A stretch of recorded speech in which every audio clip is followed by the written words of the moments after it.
అందరికీ నమస్కారం. మీనాకుమారి చదలవాడ. ఈరోజు వెంకటేశ్వర స్వామి కొండపైన ఉండే కొండలు మరియు ద్వారాలు పేరు తెలుసుకుందామా. 7 ద్వారాలు ఉంటాయి కదండి. 1 మహాద్వారం, 2వది వెండి వాకిలి, 3వది బంగారు వాకిలి, 4 విజయుల వాకిలి, 5 రాముల వారి మేడ, 6 శయన మండపం, 7 కులశేఖర పడి అంటారు.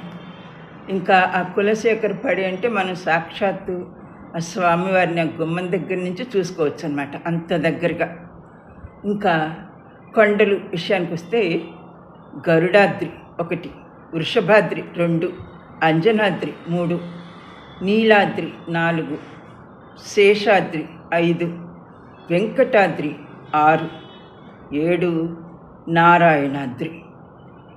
అసలు వెంకటేశ్వర స్వామికి లక్ష్మీ అమ్మవారు వెళ్ళిపోయాక ఇంకా వివాహం చేసుకోవాలనుకున్నారు కదా పద్మావతి అమ్మవారిని.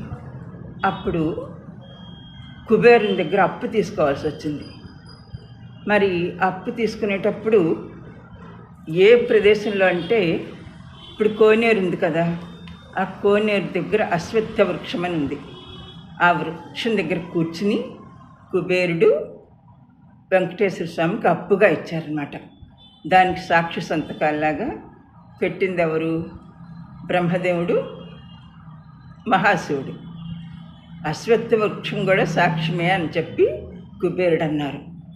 అంటే ఆ వృక్షం ఇప్పుడు లేకపోయినా కానీ ఆ వృక్షం యొక్క సంతతి ఇప్పుడు మనం చూస్తుంటాం కోనేరు దగ్గరికి వెళ్ళినట్టయితే. నా వీడియో మీకు నచ్చినట్టయితే like, share and subscribe. Meena Kumari Chadalavada.